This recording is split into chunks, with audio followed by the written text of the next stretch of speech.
Hello everybody, welcome to the Goldbridge Saves Football Podcast. It's our Premier League review show and our Liverpool unstoppable. 11 points clear from Man City, 9 from Chelsea and from Liverpool. That's not no in German, it is 9 points. Are Chelsea the dark horses? Arsenal play Man United on Wednesday. Is Amorim about to end Arsenal's slim title hopes?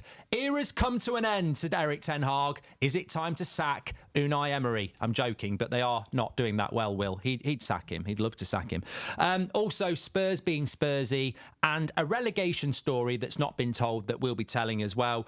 Lots to get into on the show. I want to talk about Mo Salah a little bit as well, Cole Palmer, and a lot of things football related. Welcome to the show, Will. What a weekend. Even as a United fan, I thought Man City Liverpool lived up to the hype of game of the season. It was a brilliant first 15 minutes. I was just sat there like this with a big smile on my face. Yeah, that first 15, 20 minutes, they were absolutely on them. City sort of possession base playing out from the back, cracking. Pep cracking at the end. It's been an absolutely fantastic weekend. And we're going into a bunch of midweek fixtures, and that just warms the cockles of my heart. I'll tell you what, I think in relation to the title, let's get the elephant in the room, because I said last week it's Liverpool's to lose, and here I am a week later. Exactly right.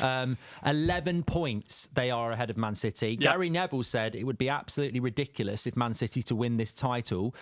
If Man City are out of this title race, and I pose the question to you and to Will, are Man City out of this title race? And if they're out of the title race, surely we can't put Chelsea or Arsenal in it, 9 points behind. What experience have they got of getting that sort of a gap back? It's over. But my biggest worry, I text you, didn't I, at the full-time whistle when I saw Pep sort of doing it. Also, what's annoying me, why is everyone doing 6 like that?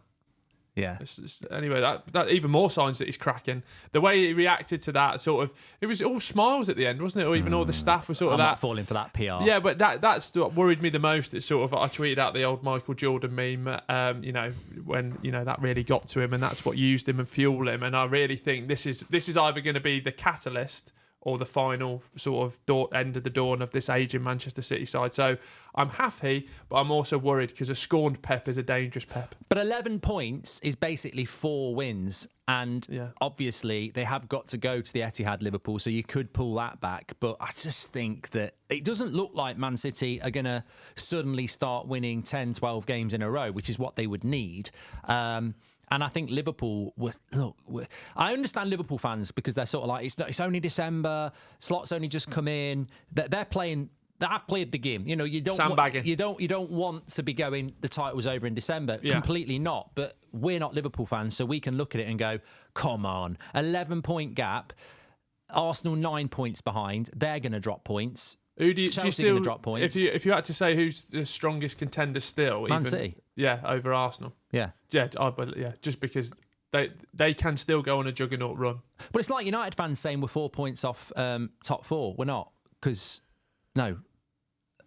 United fans are looking at Man City in some position and going, we can Man City for me finish second, take them out of the equation. They will definitely start winning games at some point, but I don't see them coming back. And the big praise point for Liverpool really is that people keep talking. This is why I'd be a little bit confident as a Liverpool fan, is everyone's talking about the gap.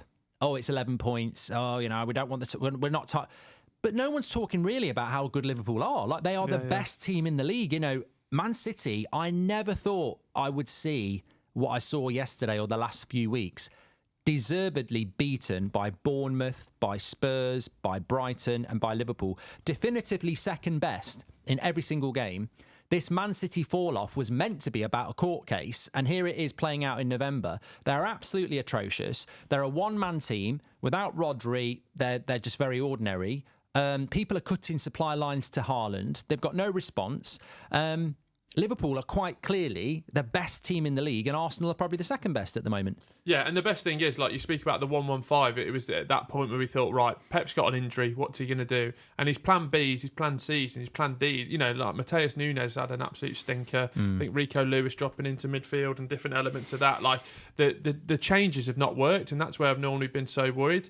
And then even sort of Pep's, like, there's, I think we'll come on to it, but the rumours around Kevin De Bruyne and maybe fractures, in, like, leaving him on the bench and bringing him on for like the last 15 minutes just felt really strange, which we'll delve into later. So there's all these things that you know, when it goes badly at Manchester City, you're sort of waiting for that U-turn, and there's signs that will happen. Well, the tactics aren't working. There appears to be disharmony in the changing room. We're still awaiting the 115 charges.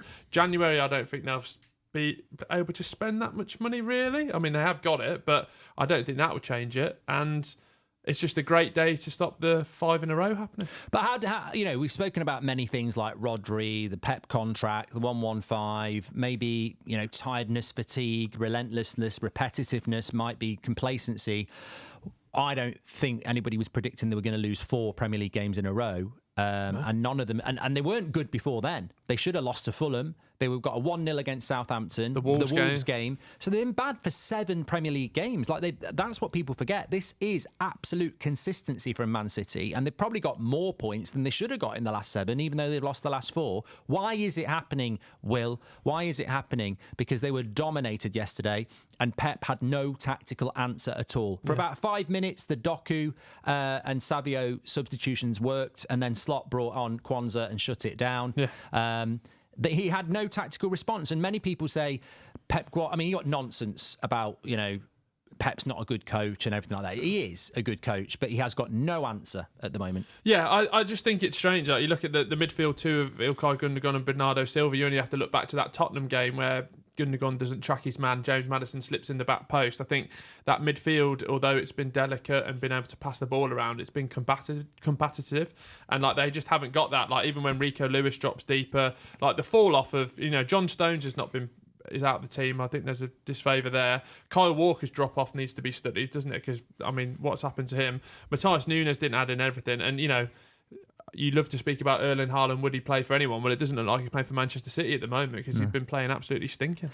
Loving some of the comments that are coming in live on YouTube. Fisk says, with some of us did no nut November. Pep did no win November. Probably did no nut November as well, looking at how miserable he looks. But anyway, maybe that's the solution. Maybe Man City were doing no nut November. In which case, well done for the charity work and losing all your games. I think just going from De Bruyne to Mo Salah, just before, I want to talk about Arsenal. I want to talk about the Man United game. I want to talk about Chelsea, Spurs, Villa. There's loads to get into. But obviously, Liverpool did destroy Man City yesterday in the biggest game of the season. So many of these games as well.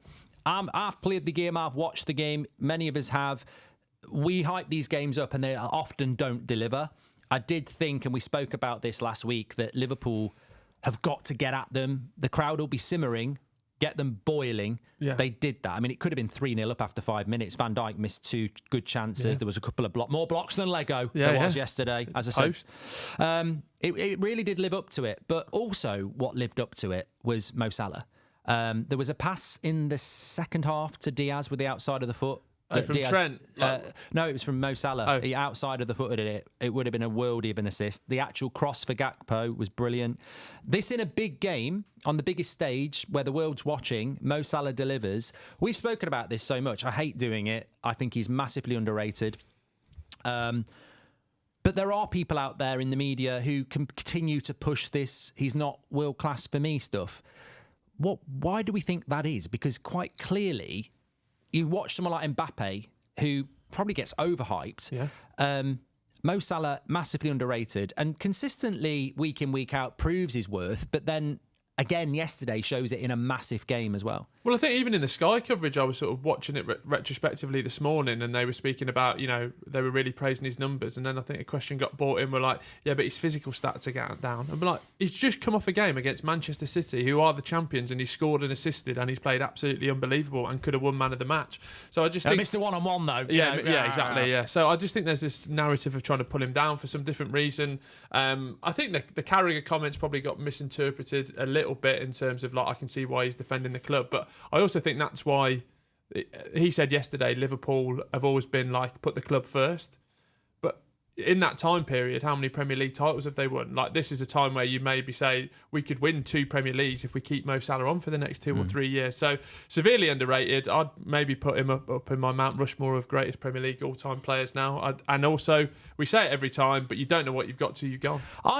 We spoke about it last week, but obviously this is about Salah, and he was brilliant yesterday. And I hate to say it like I say, but as a Man United fan, he's just so underrated. I would even border on, if Liverpool didn't want him, and this is hypothetical fantasy. If Liverpool didn't want him and Man United made an offer, would I take him at Man United despite him being a Liverpool legend? And the instant reaction is no. But I would obviously think about it because he's so good, and that's my thing. You know, I'd bite his dick off to come to your place. But obviously rivalry, Man United Liverpool is massive. But you know, if he ripped his shirt off and went, you know, Man United till I die, you'd go, jokes on you, Liverpool. Yeah. So, but that soonest. But what I look, Carragher is obviously very passionately Liverpool, even though he was an Everton fan as a kid. But he's a Liverpool legend, I suppose. I don't know. Is Carragher a Liverpool legend? He's a Liverpool legend. I think he probably is, but you know, wasn't good enough for England. But anyway, I'm winding. Yeah, I'm winding Christmas. up. He good won't, time he of won't goodwill. bite. He won't bite. Gary won't let him. He won't be watching. He won't be allowed. But he might get clipped and go on TikTok, which he loves TikTok, apparently. But anyway, back to the point on Carragher and Salah. I get what he's saying about respect Liverpool, etc. But when I think back to when Man United were good, when Roy Keane was at his best and he nearly went to Juve, and he did, not a lot of people remember this, you've got to be a certain age, he was going to go to Juve. It was very public.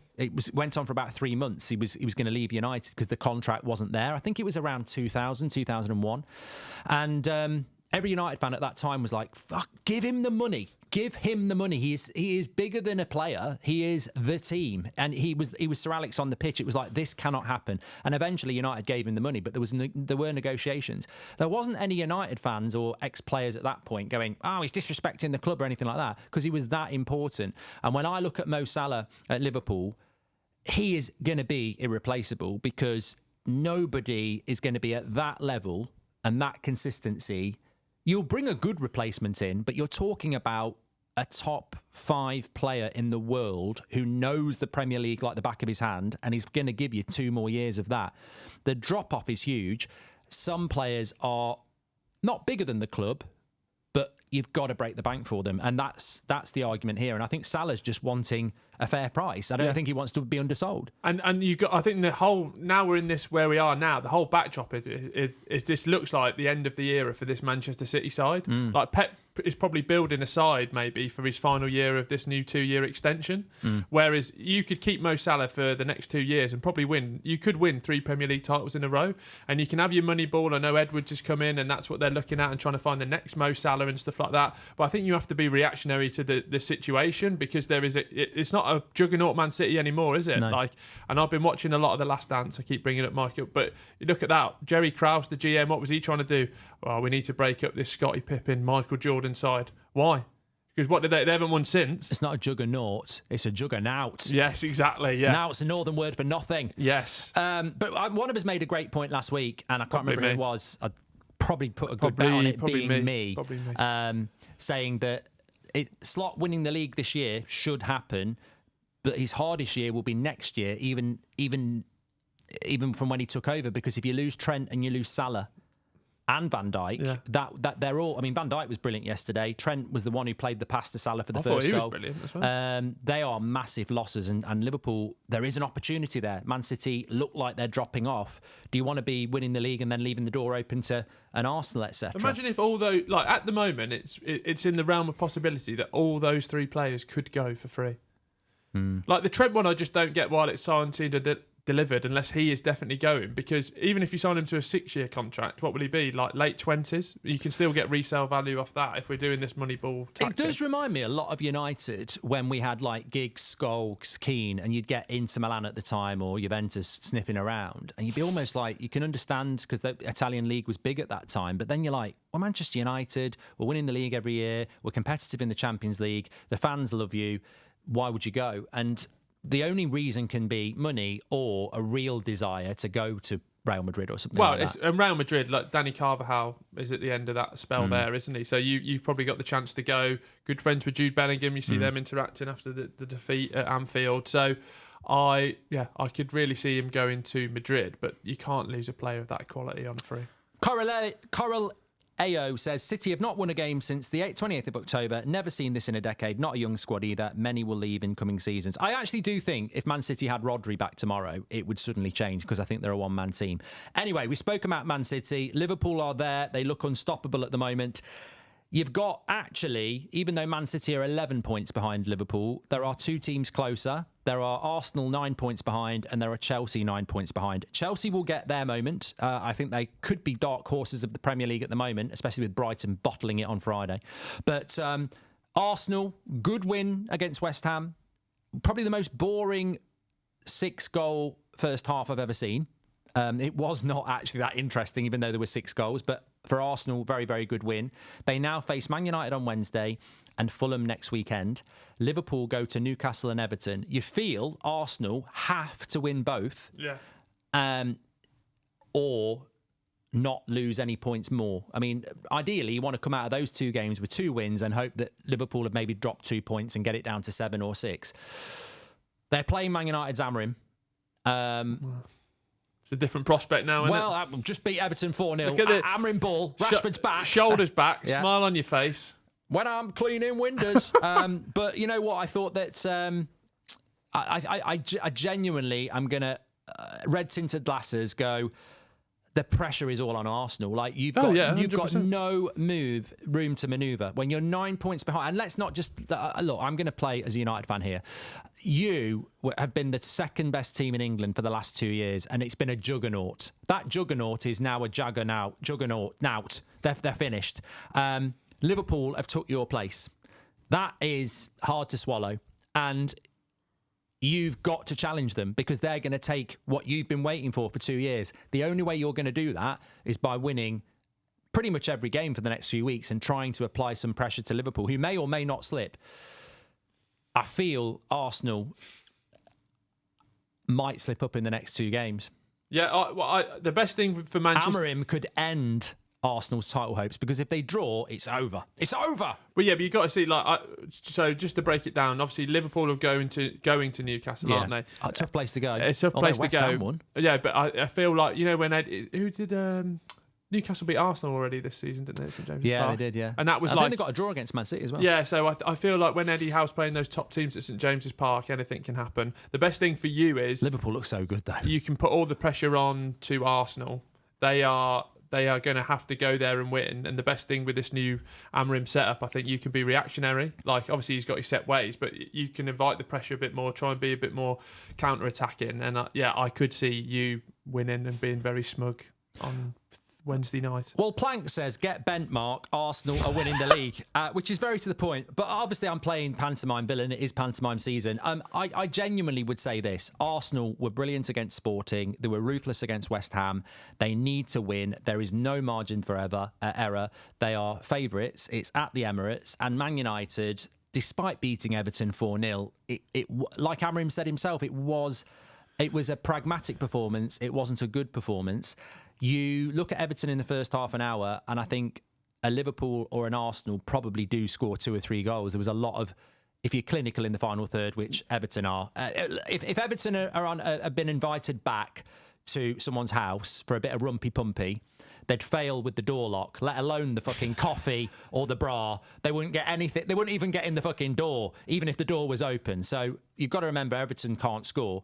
Arsenal are experts. They can do it with their eyes closed. One flick, there we go. Nice. So I think that Arsenal are massive favourites. And look, from a Man United point of view, I genuinely just think if we go there, and even if we lose like 2-1 but play well, that's still progress. That is still progress. Some people will overreact to that, but I think most United fans are like, this is a bit of a free hit. Yeah, and also like you look at that, even that West Ham performance. So obviously down the one end they were absolutely clinical, weren't they? Arsenal took all their chances, but some of them had that goal ruled offside. It was like by about half an inch, and then the defender for the Wan-Bissaka goal was absolutely honking. Obviously the free kick's the free kick, but then you do think defensive stability was almost the hallmark of that Arsenal side, wasn't it, for the last couple of months and the last season? But it feels the way they go forward that way, it's just leaving them a little bit more exposed at the back. So a prime Xerxes or a Happy Hoyland could jump in there. Well, I think football always throws up these silly headlines as well, where Man United, who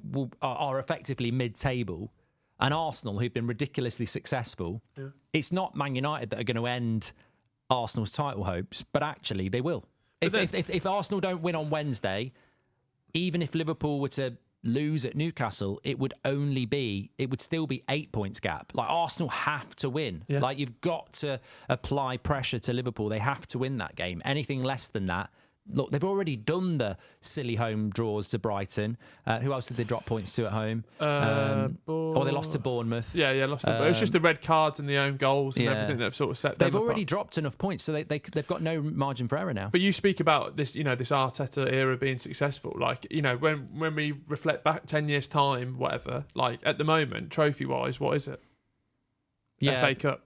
Yeah, people won't really remember. And like, congratulations for pushing Manchester City close. But this season, if they don't finish second and Liverpool finish above them as well, if you're an Arsenal fan, you're thinking, well, are we still progressing? Because Arne Slot's come in there, built on a really dominant Liverpool side, and then I think the questions have started to really be asked. I mean, these are the comments. Like, Abraham says, you won't even get a sniff at the Emirates. Come on, you goodness! But I don't care. Like, I read that and I sense fear from those Arsenal fans, because I'm like, you're favourites, you're in a title race, you have to win, and all I'm hearing is you won't get a sniff, you're going to get battered. And I'm like, yeah, but we're shit. Like, we've just sacked our manager. We're 1 week into the new manager's system, which is so different, and a bunch of these players aren't good enough. Arsenal are 3 years into an Arteta thing where they've been in 2 title races.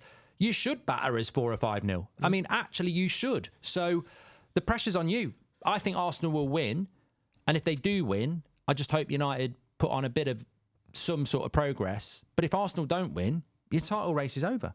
I think it's over anyway, to be fair. I think there's a question here from NAU who says, how will United deal with Arsenal's number 8? So, like, Martin Odegaard coming back into the side has sort of reignited that sort of attacking flair, hasn't it? They were so good against Sporting. But I really think that Ruben will have a plan for him when he going into this game, where I think under Erik ten Hag it might have been more of a team effort, and I still think he'll want to keep to his principles. But I think Martin Odegaard could potentially be dealt with in this system, or then he should turn up with a hat-trick. TJ says, actually, all the pressure's on Arsenal, it's not on Liverpool at all. That's a good question. Who's under more pressure, Liverpool or Arsenal?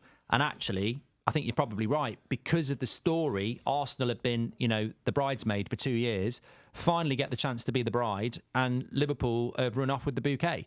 And Arsenal are like, I can't believe it. And they're sort of staring around going, I can't believe it. And everyone's going, you got to chase them. And they're already running off down the road. And one slip, and they're out. And you've eaten too many cakes because you've been worried about being a bridesmaid, and then you've become a bit of a heifer. Yeah. So no, I just think you've said it before. Arsenal will inevitably drop some points. Hopefully, I want a good title race down to the wire. Yeah, I don't want it to be over in December. Exactly, but I think if you're looking at Liverpool now, you're going to be, and you're an Arsenal fan, you're going to be asking questions. And even you've won more domestic trophies in the last couple of years, and for me, that's what football's all about. So it's all well and good pushing, but when you've stopped pushing, what are you doing? Pulling, tugging. What about Chelsea? What about them, eh? Do we put them up there in the title contenders? Because everything that we've thrown against them, big squad, disarray between the amount of players there, what's the tactical system going forward? I feel like Maresca's answering. Look, they played Villa yesterday. Villa after a Champions League game, I think it's no win in 8 for Aston Villa. Hey, we're all speaking about Pep's one. We're not speaking about that. Era's come to an end. Yeah, well, you said it, not me, because I'm very biased. But I just feel Chelsea, Cole Palmer, back to his best, fantastically well taken goal. Nicholas Jackson purring. It was formulaic from Chelsea. It was standard. It was straightforward. Ollie Watkins had a few chances, but he just looks like he is a streaky striker, and he's on a bad streak. He's like after the Undertaker. He's the Undertaker after Brock Lesnar finished with him. I think with Villa, it's surprising, but then we all said being in the Champions League might be a problem, and lo and behold, being in the Champions League has been a problem. They've sort of burnt out exactly as many people predicted. But it is very congested. A couple of wins, they'd be back sort of in the race. I think what's interesting about Chelsea is I don't put them in a title race, and that's ridiculous. I don't think they can get in that. But it's been a weird season. But what is quite interesting about Chelsea is that there's been some United fans, and no doubt Pratt's in the media talking about Man United getting top 4. The interesting thing is, I absolutely think Arsenal, Liverpool and Man City are in the top 4. Regardless of what the league is at the moment, I would not take them out the top 4. Therefore, Chelsea would be the best of the rest at the moment. Well, Chelsea are actually, if Chelsea finish in 4th, which is what I'm predicting, Chelsea are actually 6 points clear of Man United. People talk about Man United being 4 points off top four, but that's because of like Brighton and Man City aren't where they should be. I think Chelsea would be the team. You look at Man United, in the next 7 games, they've got Arsenal away, Man City away, and Liverpool away. So where are you going to make the points up when Chelsea have got Southampton at home, Spurs away, Brentford at home, Everton away, Fulham at home, Ipswich away, Palace away? At Chelsea? Yeah. Wow. So that gap of 6, you would think...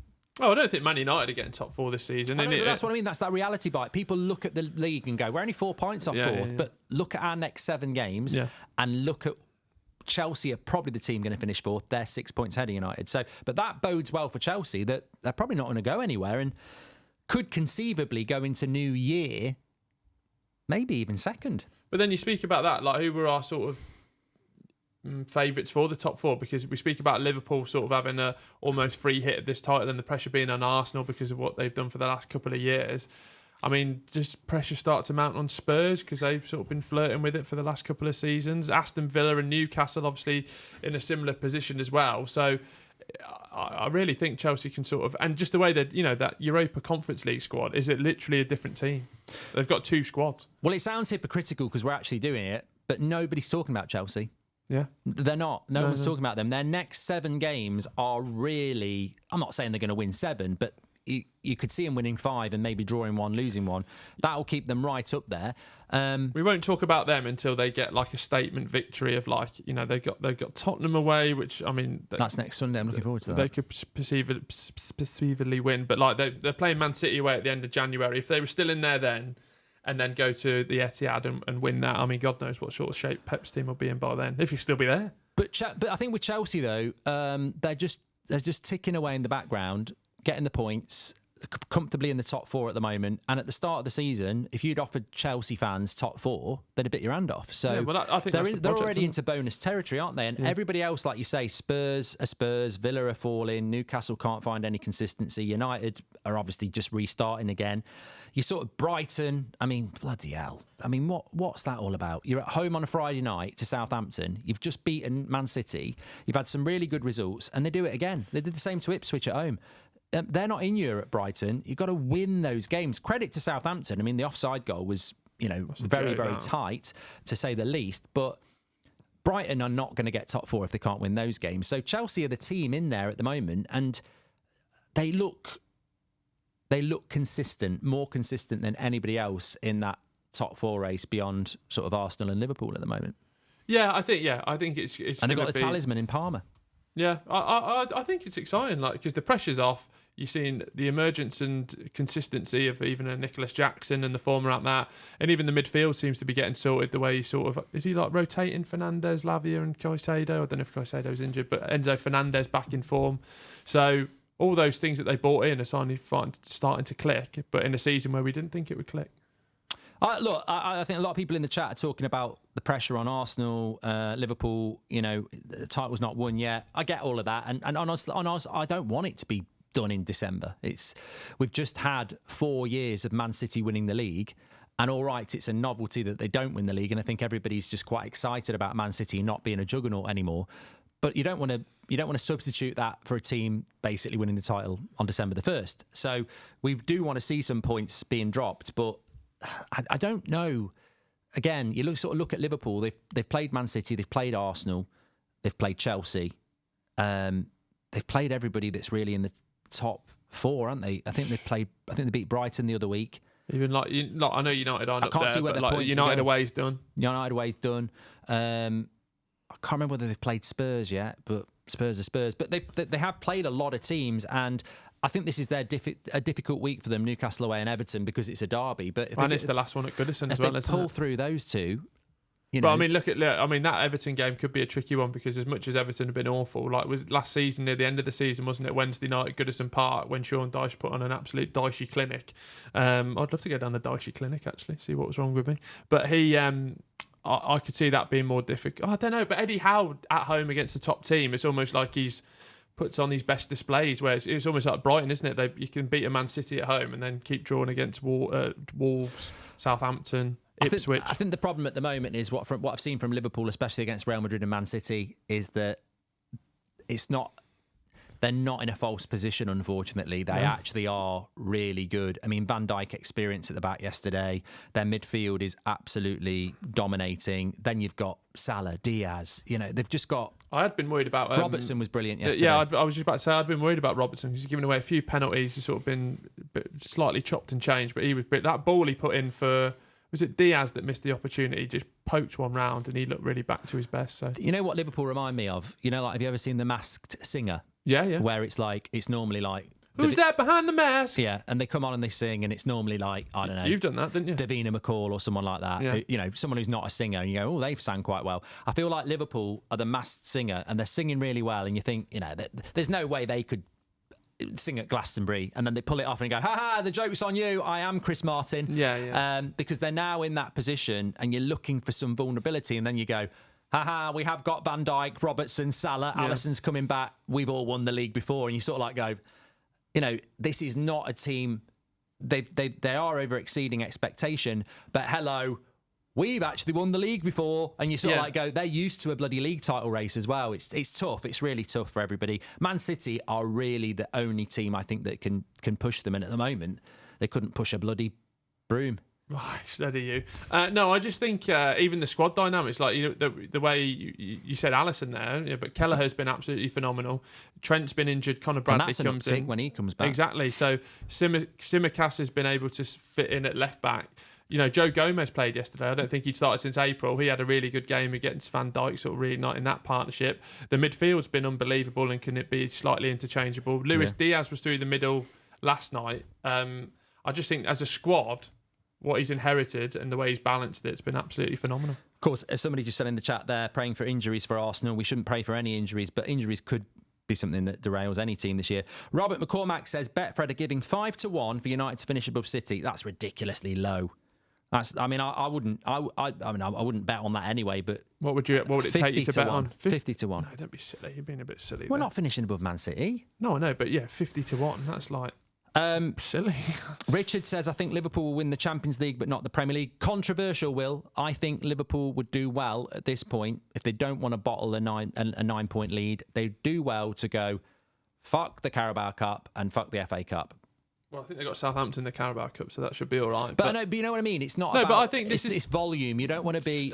Salah's pulled his fucking hamstring in the Carabao Cup final. He's out for the season. No, but I think the blueprint going forward, and it has been in the past. What sides do we speak about? The most dominant sides in Premier League history, and I think even with Carragher saying about, and he's speaking about the ownership, which he's right to, of like, when it's Moneyball, we're like looking to bring in the next Mo Salah. Well, it's like fuck that. Like we said, Man City got the chance to be losing their ageing side. You've got a chance to beat them for the next 3 years. If you've got a chance to win you've just beat Real Madrid, who won the Champions League. Go out and do that. I really think they've got a chance to be a juggernaut team, which is something they've sort of flirted with a little bit, haven't they? But now they could replace Manchester City. Imagine if Liverpool won the treble and then dismantled the team. Yeah. Hey, Jerry Krause. Dominance says, mark my words, if Chelsea get a proper central defender and a keeper in January, they'll be a real title contender. They have the most depth and in attack. I mean, he made a good save yesterday, but he does worry me, Roberto Sanchez. He was in Troy Deeney's team of the week. Was he? Yeah. Villa. Let's touch on Villa and Newcastle briefly, because Villa, I don't know if I said it, but there's no win in 8 for Aston Villa, when not a lot of people said about 10 times. No win in 8 for Aston Villa. Unai Emery went off. Emi Martinez went off as well. Hey. The Villa, I think it started going wrong for Villa when they drew 0-0 at home to Ten Hag. And I was just like, after what's a Champions going wrong? League game? I watched that game and we were like absolutely vulnerable. Like we were literally was that there. Maguire and Evans as well? Yeah, we were there to be beat. And I watched Villa and I thought there's something not right at Villa. They should be beaten as comfortably, and they didn't. So it's going wrong there. Newcastle, apologies, sort of jinxed them on Saturday. Oh yeah, it's mad how jinxy you are. I know. I put a tweet out and I said, that is a good win away from home, to be fair. And then Palace equalised in the 94th minute. We were just watching it, the highlights there, though. It did look very strong, Crystal Palace performance. Well, I wanted to talk about that because the relegation battle at the moment is really, really interesting. I think I'm right in saying that the Everton, Leicester, Wolves, Ipswich and Palace, which is second bottom to 15th, is separated by 2 points. Yep, correct. It feeds into the sack race, really, because Lopetegui is at West Ham. Yeah, they're not actually in that, but they're not far off it. You've got Palace, who are in that, and then you've got Gary O'Neill, who lost badly at home to Bournemouth. What did you make of the Jose Sarr stuff? I didn't see it. What did he do? He jumped in the crowd at half time. Some fan was having a go at him. All right. Yeah. Did a bit of a not a Cantona, he didn't kick someone. And he did give away 2 penalties. And the fourth one, after going into the crowd saying, don't do that, he nearly killed someone. Liar. Not you. I mean, liability, I meant to say. Yeah. He has been very good. But yeah, You're a liar. He didn't jump into the crowd. He slipped. I saw it. He slipped. But I was just looking at it. It feeds nicely into the sack race because obviously Ten Hag's been sacked. Steve Cooper's been sacked again, second year in a row before Christmas. He's more unlucky than a turkey. If you didn't get good Christmas presents off him, you'd be like, you fucking tight bastard. Yeah.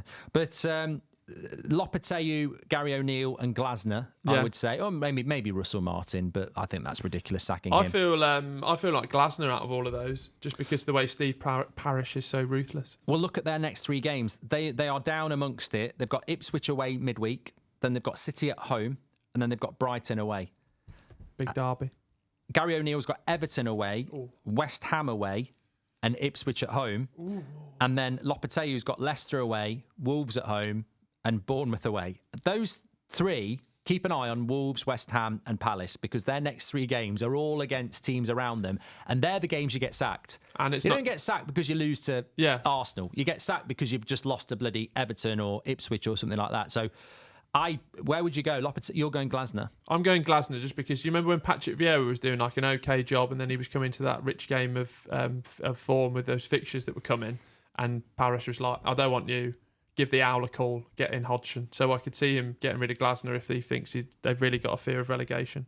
I think it's tough. Let us know if you're listening or in the chat. Who do you think is going to get sacked out of Lopetegui, O'Neill and Palace? I mean, I sort of do Glasner at Palace. I do agree with Glasner because I think Wolves and Lopetegui at West Ham have got better players. Well, and as well, like West Ham, the owners have bought in Lopetegui to bring this new style of football. So I think they want him to succeed. And you can also go, well, it's going to take time. But then again, you look at West Ham, first game of those 3 is Leicester, which is Ruud's first job. Yes, Ruud van Nistelrooy's Leicester City. At Leicester. Yeah. Then you go to Wolves, who are definitely going to need to win that. And then Bournemouth away is never easy.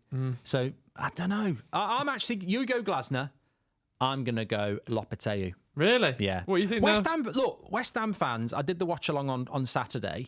West Ham fans were bloody fuming. They were going, we wanted Moyes out because the football was rubbish. Yeah. We brought a guy in with good signings and the football's worse than Moyes. Like they didn't have a shot until the defending about 35 has been minutes. Who did that? Was it Chelsea they played at a lunchtime a couple of weeks back and they lost 2-0. Yeah, and like Jackson, and the Max Kilman slipped over for the 4. He don't look good. He didn't slip. He lunged for the ball when he had no chance of getting it. It was just dreadful on Saturday. It was just really bad. He was good at Wolves, but it's just ironic, isn't it? Like you bring into and the main thing in the Moyes was defensive stability, wasn't it? And I do feel sorry for West Ham fans because I think they've got a right. It's their football club to say, look, thanks to David Moyes, but the football we don't like. The problem is Lopetegui has been there for 4 months now, and their football is terrible. Like, it's really bad. Even if, it's Arsenal at home, you can't, I don't think in this Premier League you can say, well, it's Arsenal at home, they're a better team than us, because we've seen the Bournemouths and the Fulhams give Arsenal. I mean, you watch Craven Cottage next week. Fulham might lose 4-2, but they'll have a go. Yeah. They'll get at them. And I just thought West Ham were abysmal. And they were lucky, really, that they got that Wan-Bissaka goal and then the quick free kick, because it just made it a little bit. And then Arsenal second half, I think, were just consuming energy for Wednesday. But I think the Moyes sacking comes at a point where, I think there was someone on the overlap basically saying, they were a West Ham fan, and I think it was like they expect them to be in the top 6 each season. Well, I think as a fan, you dare to dream, but you have to be pragmatic. And sadly, in the Premier League, the title and the top 10 is probably decided on wages spent and money spent, isn't it? To a small degree. And West Ham, aren't going to get near what even Newcastle want to do, where Villa have got because of Champions League. So immediately down in like 8th or 9th. And what was Moyes getting them? Similar to that, maybe the one bad season, but they got the trophy. So it's hard. If you're watching live on YouTube, by the way, please do smash a like, plenty watching, and do subscribe to the channel. Lots of content on here. If you're on the podcast as well, thank you very much for your support on Spotify. Make sure you give us a follow on there. Got a new section that Will doesn't even know about. It's called Will Sacked. No, it's not. Imagine if I did that. That's horrible. But that actually happened to me a few years ago. I had somebody on the United stand years ago who were chatting away, and in the middle of it, they just went, "I just want to let you know I'm leaving." I was like, "Oh my God." What, live? Yeah. Oh, right. It was weird, really weird. We Anyway, had someone at Social Chain once who used to do initiations. I wasn't there, but I got told, and he sat in front of all the employees, and he was either a bit nervous or a bit cocky, and they were like, "What do you do about this?" And then so he sat in front of about 40 people, including the owners, Steve and Dom. He just was like, and then just span around on his chair, and then they were like, "I don't think this is going to really work going forward." Oh, it's a great way to introduce yourself. X Factor generation. Yeah. They can do what they like. So what I want to do is performance of the week, team. Yeah. Worst performance of the week, team. Yeah. And then team that pissed you off the most this week. Because, and what I mean about that is, I was driving over here, a lot of people really pissed off with Spurs. So, because they drew with Fulham. I'm not going for Spurs on the team that pissed me off of the week, but I'll start and then you can do worst performance, then we'll do their own. Yeah. So my team performance of the week is going to go to Liverpool. As much as I hate to say it, I just think, as I said to Will when I got here this morning, I love That's Football because it's about football, and I've always watched football beyond Man United, and I've watched so many of these big games over the years, and I really do think that Liverpool, Man City delivered, and then some Liverpool players delivered, and it very rarely happens in a hyped up game, and they absolutely did. I wanted a draw, but they absolutely dominated Man City in the first 15 minutes, and Man City just, I mean, I think the downfall of Man City is just so extraordinary to watch. I just never thought I would see that, and Liverpool absolutely went for their throat, and I think that performance yesterday could have been 6-0. Yeah, no, I agree. I was going to say exactly the same team. I mean, Man United was very close. No, I'm joking. I'm trying to think. Bournemouth. I tell you what, Bournemouth at Wolves was close. I nearly went with that. That was a very good result. But then again, Wolves, and also Brentford. Another, how many goals at home? Four. Have you seen how many? Oh, I tell you what, I feel guilty. They're on 26. They're on 26 goals overall. They're top of the league for home form, and they've scored 26 goals at home, or 20 overall. But they've scored way more goals than anybody at home, and they're top of the league at home. They're second bottom away. Play to your strengths. I mean, they deserve a moment, Brentford, because if you want to watch a game of football at the moment for goals, go to Brentford's home games. It's unbelievable. Yeah. You're going to get goals. Yeah, it wouldn't really excite me though. You live in London. Yeah, but I mean, that's Hounslow, isn't Your it, miss will go, Will, it's Christmas. It's that week between Christmas. Brentford are at home to Palace. Do you want to go it? No, I'd rather watch Harry Potter. We watched it another couple of weeks ago. Past Quality Street, we're watching Harry Potter. Johan Visser's in the form of his life. It will absolutely entertain you. Get down there. That's the sort of thing your missus would say as well. Yeah, exactly. She loves football. She's a real tactico. Worst performance of the week, you, team? Villa. Oh, yeah, good one. I mean, Man City probably was the worst. Yeah. Because they didn't offer anything. I think Everton were shit as well. Yeah. You'd probably say Wolves as well. But yeah, and I feel like, I feel like Liverpool dominated Manchester City. I feel like Bournemouth played well, but Wolves were absolutely awful. Yeah, to be fair to Man City, it's only because it's Man City and Pep and they've been so dominant. I don't think anybody would have dealt with Liverpool in that first 15 minutes. It was some of the passing was just ridiculous. Most frustrating, is that a category we can have? Who are we going for worst? Who are you going to go for? I'm going to go Wolves. I'll go for Man City actually. Yeah. I just thought I think going into that game with the run of defeats that they had, I think you've got to change your system and change the way you're doing it. And he went, I'll change a few personnel, and they were still shit. Who did Forest beat? Ipswich. That must have been a non-game, wasn't it? It came up on there, and we were like, I think we'll save this 3.5 Chris Wood penalty. penalty. Yeah. It could do with the wood chopper. That's what Sean Dyche would say. I could do with some wood. Yeah. I'm getting older. I could do with some wood up front. Yeah. You don't want it at the back. Yeah. Well, mate, I know, each their own diversity. Anyway, most frustrating performance of the week for me, Brighton. Really? I don't know why it pissed me off so much. I didn't even know it was on Friday Night Football. I don't know why they couldn't put it on at 12:30, but they put it on Friday night. No 12:30 game. Really pisses me off. Put it on at 9:30. Everyone's going on, and I went on Twitter at 9:30. Everyone's going on about Southampton's goal. I thought, it must be 4-1 or something. And it actually would have been a winner for Southampton. And I was like, what the hell are Brighton doing? Like, you're not in Europe. You've got a real opportunity to go second. and you draw at home to Southampton. And I just thought, oh, it's so I frustrating. feel like Southampton are tracking a little bit, but like, you know, we are big VAR proponents on this of calling out the big thing. The linesman didn't give the second one offside, so to go to the screen and say that is a clear and obvious mistake, for me, Russell Martin's quite pragmatic in those post-match press conferences. I think he could really go to town on the way he's been treated this season. Jamie says, as a Brighton fan, the draw was expected. They did do it against Ipswich as well. Just on VAR, we've not really gone in on VAR, and I've got a theory on this. I'd be interested to know what people think, and you. I actually still think VAR is crap and inconsistent. I just don't think it's impacting games at the moment. Like, there was a penalty for United yesterday on Ahmad, and I was like, the referees missed it, VAR will definitely get it. And it was almost like, there's only a couple of minutes left, they're 4-0 up, let's just leave it. And I thought, that's not how you're not meant to do that. No, yeah, but in a way, I think there can be more common sense to it. I think the way that the referees see the common sense sometimes gets, you know, when Mike Dean came out with those comments, I think the common sense can go too far the other way of like looking out for mates. But I'm happy we're not talking about VAR. But that's what I mean. Thankfully, we're not getting any decisions that are like massive. Like, you know, you think about Liverpool, Man City last year, where he didn't give the McAllister penalty at the end. One of the funny ones at the weekend was the Liverpool penalty. And you know where Ortega comes running out and Edison jumps it.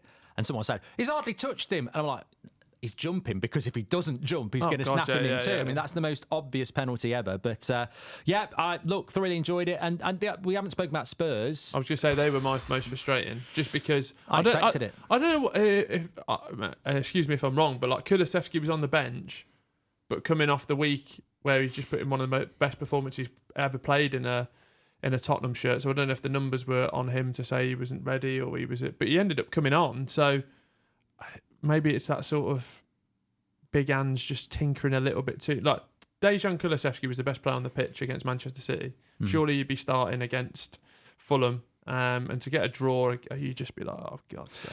I think with Spurs, I've sort of figured it out. I think Spurs are Spurs, and everyone says Spurs are Spursy. And even before the game against Fulham, even though they won at the Etihad, I was like, they're going to drop points there. They are. That's what they do. They lost to Ipswich. They're going to drop points. And it's why they drop points, and it's mentality.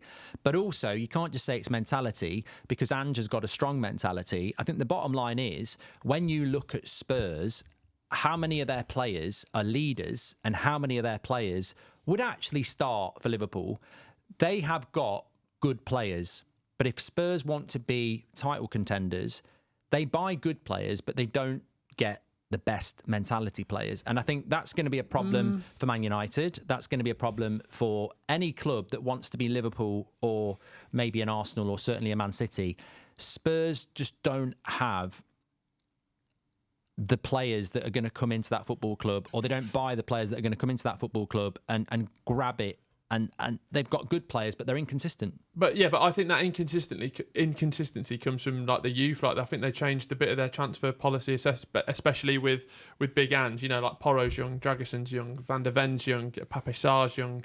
I think they've got a core of a team where, you know, this Spursy bottle job stuff, even if they can win the Carabao Cup, like, I think that would just be a real... Yeah, they've got to grow it, haven't they? They've got to grow, but I think they've got a team where they are showing, you know, brilliance in certain moments, but they've just got to get that consistency. But I think that lack of consistency is because they've got a young squad, but which I actually think is an exciting thing for Big Ange to grow with. And look, top 5 could still be Champions League football this year, couldn't it? Yeah. So, I mean... you'd hope it would. If they can get 5th and win a domestic trophy, I mean, that's a great season for Tottenham. We've got to do EFL Watch. Yeah, we've got Premier League fixtures to predict as well for the midweek. Okay, let's do EFL Watch quickly then, because I did want to ask you some... Well, you wanted to ask me an EFL question? No, Christmas. Oh, go on then. My beloved Sunderland lost away to Sheffield United. That was the top of the table clash. Sheffield United now top, Sunderland down in 4th. Coventry City welcomed their new manager, Frank Lampard, with a loss. With a draw. A last-minute penalty made it 2-2 there. Birmingham City winning the FA Cup. The Duke scored. I love that man more than life itself. Charlton, let me just double-check on them. They played on Saturday, the 30th of November, in the FA Cup, and they beat Walsall 4-0. There we go. Notts County. 3rd round draw tonight, innit? Yeah, I really... I'd love to get you An away day at Old Trafford would be good. That'd be a good game as well. Yeah. Peterborough beat Notts County 4-3, and Cheltenham Town. Solihull Moors lost. They were on ITV1 to Bromley. Again. Bloody Bromley. And Cheltenham lost to Salford. Gary Neville Salford. What did Notts County do? They lost to Peterborough 4-3. Okay, Yeah, I'd love to get you. Yeah, that'd be great. I'd like Birmingham City at Birmingham. No. I think when it's at Old Trafford, we're just expected to win. Yeah. But I know why you'd want Old Trafford. Yeah. Christmas, 2nd of December. Tree went up on December the 1st. Mine went up on Tuesday night. Can I Tuesday actually, night? Yeah, well, because we're leaving. We'll probably go up north on like the 21st. If you want his address to burgle it, I will put it in the chat. Yeah, there's not much in there. It's a 1-bed flat in London. So you can have the tree and maybe my PlayStation. I've bought You a should Christmas... take that with you. I, When you going in-laws? yeah, oh yeah, I'm bringing Definitely it with me. take it with you. I've got a monitor up there already. I've bought a Christmas tree, and it's on a stump. It's like a thick stump, right? And we've got that on the floor. Do I need to put that in water? Yeah. I haven't got anything big enough. What are you going to put it in? I don't know. I might get a spray bottle and just spray the base. But what are you going to put it in anyway? Nothing. Well, it won't just stand up. No, it does. It's like a thick wooden. It's like, say, the size of this. This is what it. Fucking hell! It's like the size. It's about this big. It's like a full like circular tree trunk base. And how big's the tree? Well, about just a bit taller than me. So it's got a massive trunk and it's only that thin. It's all like it's all in regulation, but it's just a wooden circle base. I've never seen a tree that's 6 foot with a trunk. No, it's not. Maybe it's not that big. Hang on, let me get you a picture. Have you got an advent calendar? Yeah, I put it on my Instagram yesterday at Goldbridge Mark. I'm very happy with that. Oh yeah. I see what you mean. Yeah. Somebody just said you should put a tree between you and Will. I thought I'd get more better football opinion out of it. Hey, shitty you. Yeah. Hey, No, well, I put my tree up in the United there'd probably States. be a bit of needle between us. Yeah, definitely. Yeah, nice. And it would light up the place with interesting conversation. Lovely. Ruined it.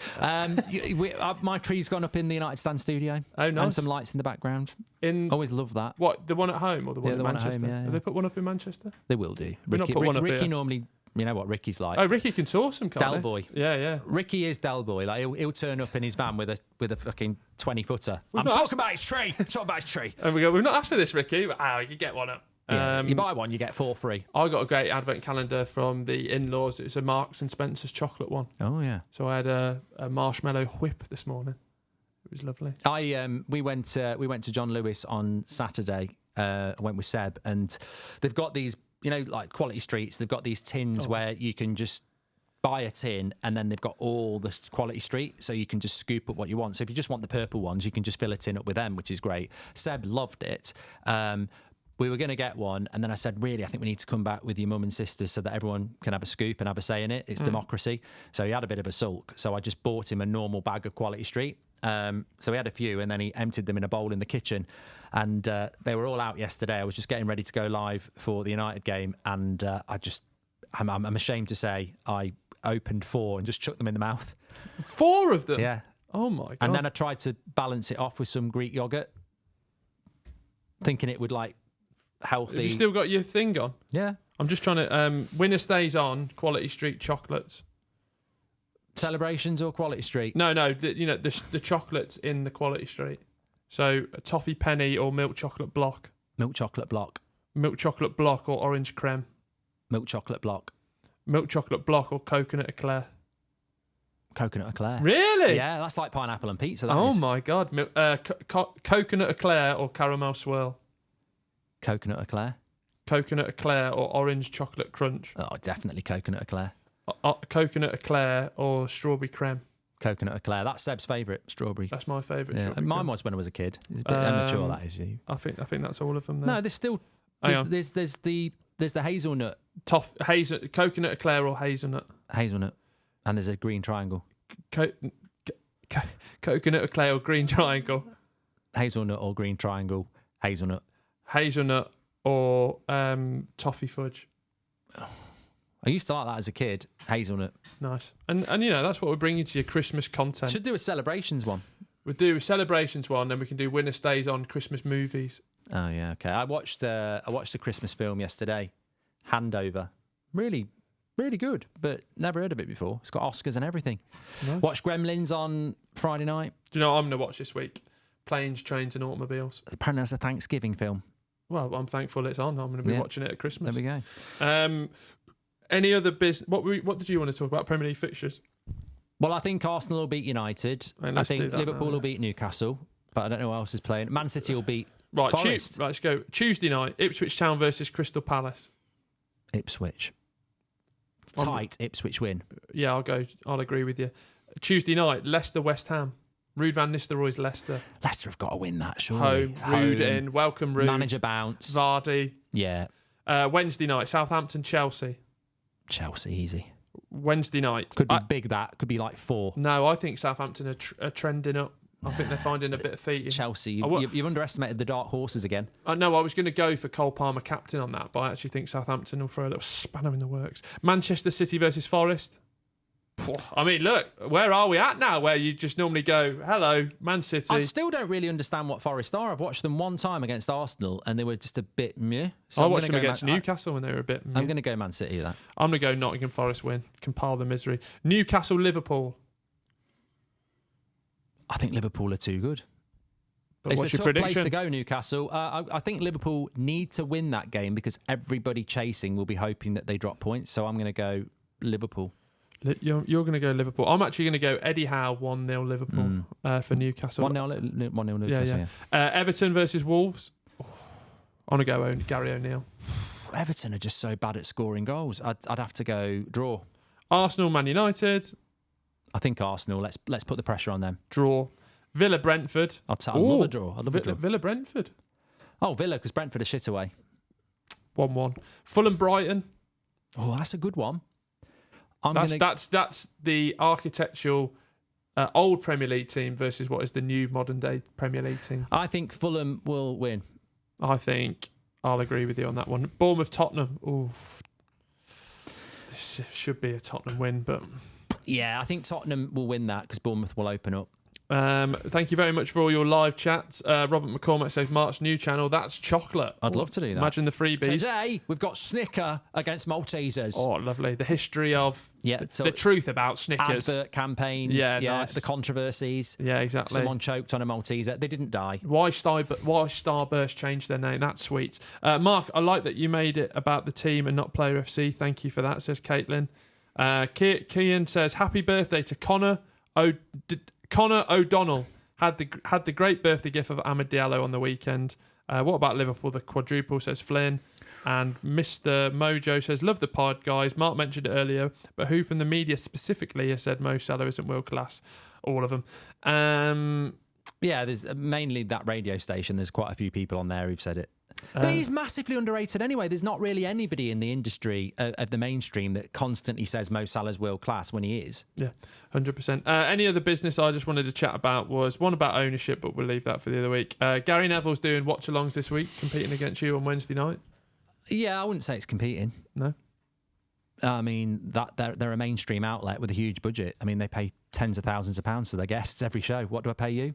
In Maltesers. Yeah. So, we're the underdog in that but one. But I like Maltesers. I feel like Arsenal against Man United, Neville against United Stand, they're the favourites. Yeah, exactly. Pressure's on them. And did you see Mr. Beast and Cristiano Ronaldo? Oh, don't get me. I'll say something that'll...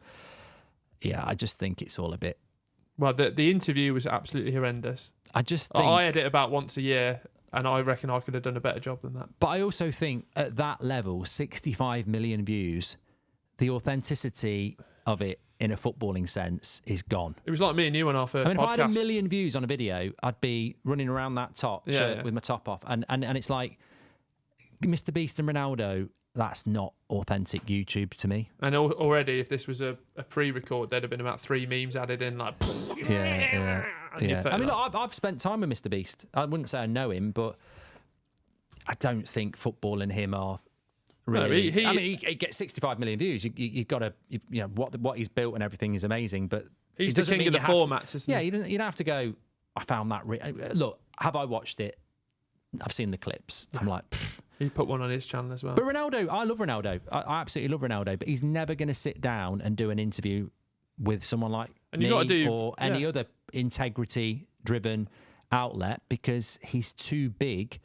I mean, like I did a night evening with Ryan Giggs a few years ago. There was a list of questions, and 50% of them got marked off, and they were very complimentary about the questions. But they said, I can't answer this because of this, can't answer this because of this, can't answer this because of this. And of course, it was all the good questions. And also, I'd spent an hour the previous day coming up with questions I thought he would answer. Yeah. I didn't ask like, you know, who was the best shagger or anything like that. No. There was nothing like that. It was literally like, he left that one in. Should Gareth Bale be playing for? Should Gareth Bale sign for Man United in the next few years if it comes up? I can't say that because, you know, I'm involved with Wales. So imagine what it's like trying to do an interview with Ronaldo. What's your favourite colour? I can't say that. I don't want to offend blue. Well, yeah, the band. I've got one this week, and I've literally just had feedback on it where it's like, you wouldn't believe the questions they've taken out, and it's for, you know, but they're just. I understand it. They're being PR safe. It's like when we get in the press conference in the Europa League games, people say, "Why don't you say what you said on the United on the stand?" Because they will not let us do it. And I think they're getting better, but I don't find any of that stuff interesting. Yeah. So podcast-wise update: no Friday shows for the coming weeks. You've been moving house. You've got stuff to do. And also, we've got the Monday shows. We've got a Christmas special coming, and plenty of stuff coming up. Yeah, plenty of stuff coming up. Thanks everyone for tuning in. Loved that show today. Very good Premier League weekend, all in all. Yeah. Oh, and Wayne Rooney's fighting to save his job after conceding 10 goals in 2 games. People said he was a good manager. Go on, Wayne. You can do it. I believe in you. Yeah. No, he said offline. He doesn't.